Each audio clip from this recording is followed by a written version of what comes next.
હાય friend, હું છું હીરા. સ્વાગત છે તમારું દિયા કિચનમાં. તો આજે હું તમારી સાથે શેર કરીશ ઇન્સ્ટન્ટ બની જતું પનીરની શાકની રેસીપી, જે 4 મિનિટમાં બની જાય છે. સૌથી પહેલા આપણે 2 ચમચી ઘી લેશું.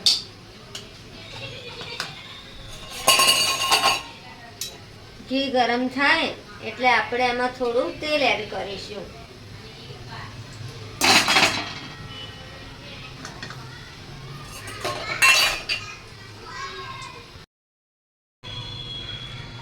તેલ અને ઘી ગરમ થાય એટલે આપણે તેમાં થોડી રાઈ એડ કરીશું. આ શાક છે તે ફક્ત 10 થી 12 મિનિટમાં બનીને તૈયાર થઈ જાય છે.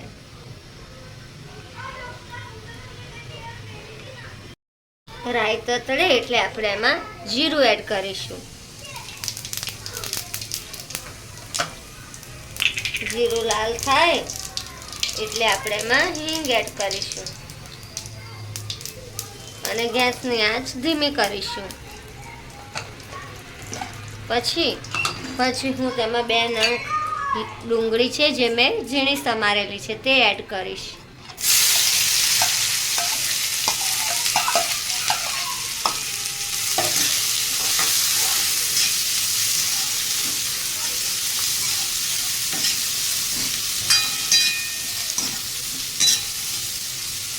ડુંગળી એડ કરી અને આપણે બરાબર મિક્સ કરી લેશું.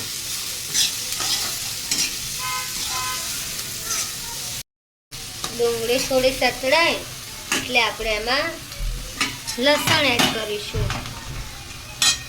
8 થી 10 કળી લસણ છે જે મેં સમારી લીધું છે. તે એડ કરીને પણ બરાબર મિક્સ કરી લેશું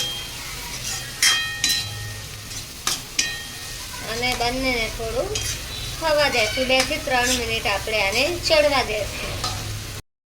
ડુંગળી અને લસણ થોડું ચડી જાય અને તેલ છૂટું પડે એટલે આપણે અંદર 1 નંગ ટામેટું છે જે મેં ઝીણું સમારેલું છે તે એડ કરીશ.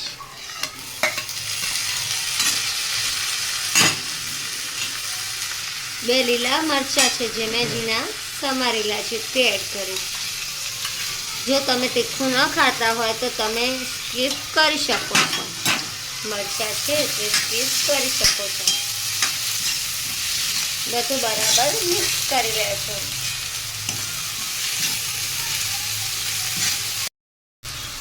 થોડી હું કોથમીર એડ કરીશ અને હવે આપણે જે બધા રેગ્યુલર મસાલા આવે છે તે કરી લેશું. સૌથી પહેલા હવે આપણે બધા મસાલા એડ કરી લેશું. સૌથી પહેલા હું થોડી હળદર એડ કરીશ. હળદર પછી હું થોડું ધાણા જીરું એડ કરીશ.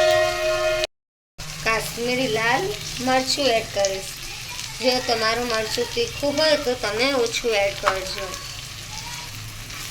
અને બધું બરાબર મિક્સ કરી લઈશ.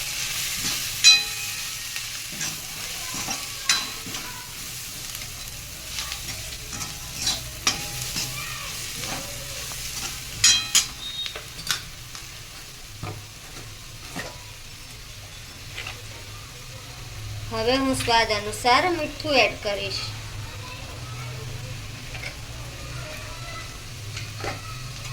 પછી ફરીથી બધું બરાબર મિક્સ કરી લેશું.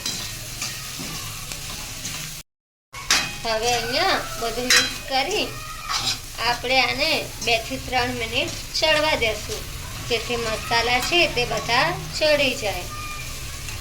હું 1 ગ્લાસ ગરમ પાણી એડ કરીશ. અહીંયા આપણે ઠંડુ પાણી એડ કરવાનું નથી. અને હવે આપણે બધું ગ્રેવી છે તે થોડી ચડવા દેશું. આ રીતે બધું થઈ જાય અને જ્યારે ઉકળે ગ્રેવી ત્યારે આપણે અંદર પનીર એડ કરીશું. પનીર છીણીને તમારા ઘરના સભ્યો પ્રમાણે તમે લઈ શકો છો. તમારે જેટલું એડ કરવું હોય એટલું તમે કરી શકો છો. અહીંયા મેં 100 ગ્રામ પનીર લીધું છે. 100 ગ્રામ પનીર છે અને આટલું શાક છે તે 5 વ્યક્તિ માટે પરફેક્ટ છે.